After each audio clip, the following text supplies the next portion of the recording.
Hey, welcome back guys di channel Just Like Main. Selamat datang kembali penonton setia channel ini. Dan jika kalian penonton baru di channel ini, saya ucapkan selamat datang. Seperti biasa kita akan melakukan sebuah video review ya smartphone, gadget atau laptop yang terutama berada di Indonesia. Dan spesifik kali ini yaitu Poco F2 Pro. Seperti apa spesifikasi dan harganya kita akan bahas lebih lanjut ke dalam video. Tapi sebelum video ini dimulai, alangkah baiknya jika kalian like, share, dan subscribe di channel ini ya. Tombol subscribe ada di pojok kanan bawah. Nyalakan lonceng notifikasi agar tidak ketinggalan video berikutnya. Tanpa panjang lebar langsung kita mulai videonya. Xiaomi Poco F2 Pro. HP ini sudah berada cukup lama ya di Indonesia, terutama 2020 kemarin untuk rilisnya di Indonesia dan juga internasionalnya ya. Untuk HP ini sendiri sudah menggunakan 5G pada tahun 2020, berarti seperti yang bisa diketahui bahwa HP ini merupakan salah satu HP 5G pertama di Indonesia ya, salah satunya, bukan yang paling pertama tapi salah satu yang pertama ya kan. HP 5G band ya, sudah menggunakan 5G band, tapi Indonesia sendiri belum merata seperti di Thailand, Jepang seperti itu, jadi nggak terlalu pengaruh 5G di sini, mungkin beberapa tahun lagi ya untuk 5G-nya. Launchingnya 2020 kemarin, untuk internasionalnya 19 Mei, tapi untuk yang di Indonesia sendiri agak lebih mundur ya jadwalnya, jadi lebih baru lagi. Dimensinya sendiri atau bodinya sendiri memiliki tinggi 163 mili atau 16 cm, 75 mili atau 7,5 cm untuk lebarannya, lebar dari HP tersebut, dan tebalnya 8,9 mili atau hampir 9 cm lah, seperti itu. Untuk tinggi, lebar, dan tebalnya cukup standar, tapi untuk ketebalannya sedikit lebih tebal daripada HP-HP lainnya yang biasanya cuma 8 milian, ini hampir 9 mili, karena ya nanti kita bahas kenapa ini kok bisa tebal ya nanti di dalam video. Beratnya sendiri 219 gram, cukup berat untuk sebuah HP ya, yang biasanya 180-200 gram, tapi ini 219 gram, jadi ya itu tadi ada pengaruhnya, ada yang membuat HP ini berat, tapi kita bahas di lanjut di dalam video.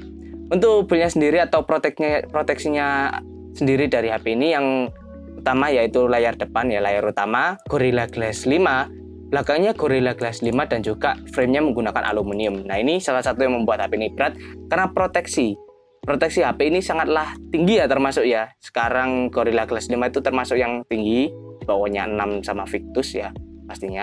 Tapi ini cukup kuat juga Gorilla Glass 5 itu, apalagi ini dipasang di bagian layar utama dan juga layar belakang. HP mirror yang depan belakangnya sudah menggunakan Gorilla Glass 5, ditambah lagi aluminium frame-nya dari metal atau rangkanya dari metal, jadi durability HP ini sangat tidak bisa diremehkan ya, seperti itu. Untuk SIM-nya sendiri menggunakan dual SIM ya, nano SIM dual standby, bukan hybrid. Untuk layarnya sendiri, display-nya sendiri cukup langka juga. HP di luar sana atau merek Xiaomi Poco yang sudah menggunakan Super AMOLED itu cukup langka juga ya, seperti HP Samsung, standarnya Samsung itu. Tapi untuk HP Xiaomi Poco ini jarang-jarang lah menggunakan layar tipe Super AMOLED ya. Yang pasti layar tipe Super AMOLED itu kontras warnanya, lalu kualitasnya, daya pakai baterainya juga sangat rendah dibandingkan layar OLED, AMOLED ataupun LCD ya. Yang pasti ini jauh lebih baik daripada di kelasnya, atau ya bukan kelasnya sepertinya, untuk di stratanya dia paling tinggi di antara tipe-tipe display lainnya. HDR10 menambahkan kualitas dari HP tersebut dengan kecerahan 500 nit ya. Dengan size HP ini 6,67 inci, cukup standar dengan screen to body ratio 87,2%, cukup standar. Resolusinya juga cukup standar yaitu 1080x2400 piksel. Dengan keterapatan pikselnya atau piksel per incinya yaitu 395, cukup standar juga. Proteksinya seperti tadi, Corning Gorilla Glass 5 depan belakang. Platformnya, OS-nya sendiri menggunakan Android 10, bisa di-upgrade ke Android 11. Mungkin sekarang bisa di-upgrade ke Android 12 juga dengan MIUI, UI-nya dari HP Xiaomi ya, 12. Mungkin karena sudah ada update bisa di-update ke MIUI yang 13. Chipsetnya sendiri sudah menggunakan Snapdragon 865 5G 7 nanometer plus dengan konfigurasi CPU octa-core 1x2,84, 3x2,42, dan juga 4x1,80 dengan Adreno 650. Mungkin bagi kalian yang belum tahu, untuk Snapdragon 865 5G 7 nanometer ini sudah dipakai di, seingat saya, di HP ROG Phone ya, ROG Phone 4 atau 3 seperti itu, Snapdragon 865 ini. Jadi sudah terbukti bahwa ini ada spek gaming ya pastinya, dengan ya dukungan Adreno 650. Memang bukan 660 yang tertinggi saat ini, tapi 650 cukup bagus, sangat bagus sekali itu. Memorinya sendiri untuk card slot sudah tidak ada ya, sudah tidak ngetren lagi. Card slotnya tadi tidak bisa menambah memori. Untuk varian memori internalnya yaitu 6128 dan juga 8256. Ini mempengaruhi harga dari HP ini sendiri.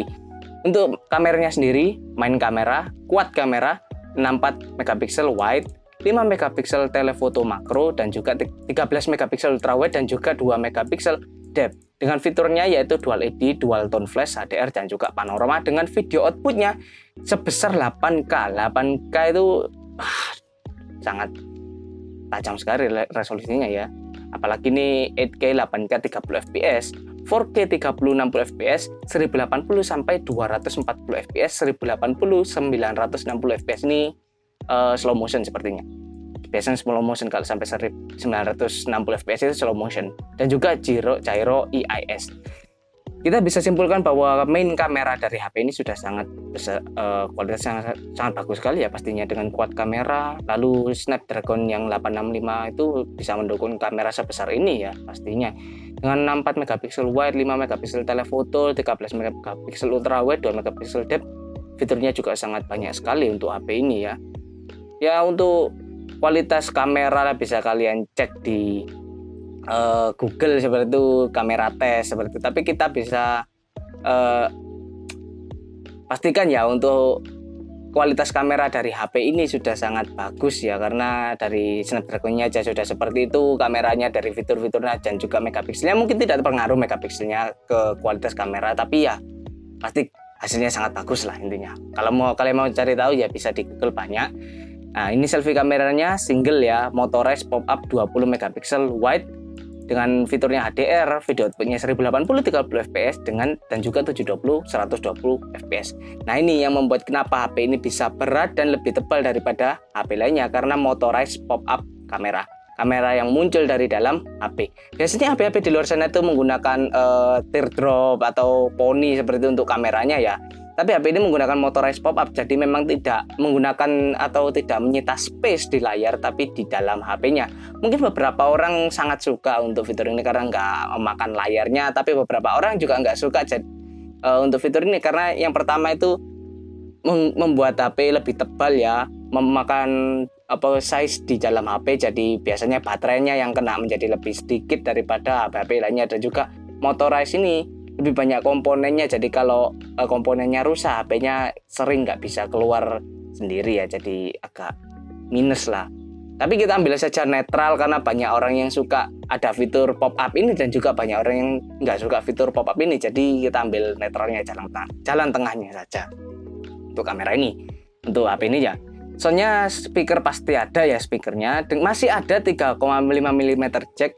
Jarang sekali HP yang nggak ada card slotnya masih ada 3,5 mm jack. Biasanya kalau nggak ada card slotnya nggak ada 3,5 mm jacknya pastinya. Komsnya yaitu komunikasi WiFi pasti ada, Bluetooth 5.1, GPS-nya ada, NFC ada, infrared portnya ada, radio tidak ada sayangnya, radio USB Type-C 2.0, USB on the go. Fitur-fitur lainnya yaitu fingerprint under display optical bagian layar bawah ya, accelerometer, gyro, proximity, kompas, barometer, cukup standar. Tipe baterainya yaitu lithium polymer. Nah, ini 4700 mAh. Ini semua bisa 5000 mAh sebenarnya, tapi karena ada pop-up-nya itu jadi berkurang hingga 4700 ya. Baterainya juga non-removable seperti biasa, fast charging 30 watt 100% dalam 1 jam menurut iklannya. USB Power Delivery 3.0, Quick Charge 4+. Lalu kita masuk ke harganya. Itu harganya sendiri kalian bisa cek di toko-toko online atau langsung website resmi Xiaomi Poco-nya. Mungkin harga dari HP ini dengan ya varian memori 6128 juga 8256 itu masih di atas 5 juta ya.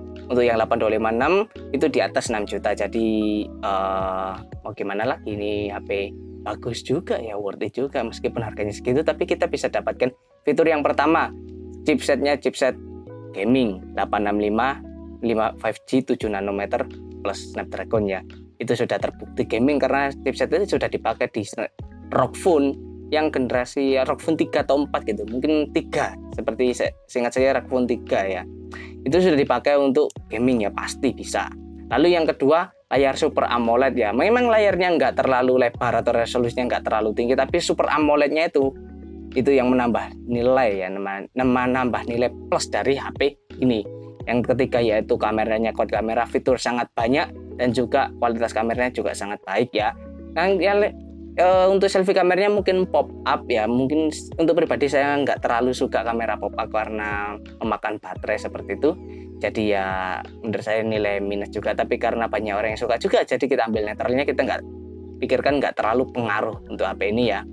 Jadi baterainya juga cukup agak nggak biasa, biasanya kan 4500 atau 5000 mAh, tapi ini 4700 cukup nggak standar juga. Tapi ya seperti tadi 7 nanometer plus itu nggak terlalu memakan boros baterai HP ya, tidak memakan baterai atau daya baterai yang cukup banyak, apalagi layarnya super AMOLED, jadi daya baterainya nggak terlalu dipakai banyak. Jadi HP ini termasuk HP yang hemat daya juga seperti itu, meskipun baterainya cuma 4700 mAh. Itu seperti itu kesimpulan dari HP ini. Jika dibilang HP ini worth it dibeli, worth it sekali, apalagi ini salah satu HP 5G pertama ya di Indonesia ya, 2020 sudah 5G. Oke, sekian video review Xiaomi Poco F2 Pro dari Just Luckman. Jika ada salah kata mohon maaf. Jangan lupa kalian untuk like, share, tombol subscribe ada di pojok kanan bawah ya, subscribe dan nyalakan lonceng notifikasinya. Terima kasih sudah support terus ke channel Just Luckman dan menjadikan channel ini menjadi lebih baik lagi ya, semoga terbaik di Indonesia ya. Sampai jumpa di video selanjutnya. Bye bye.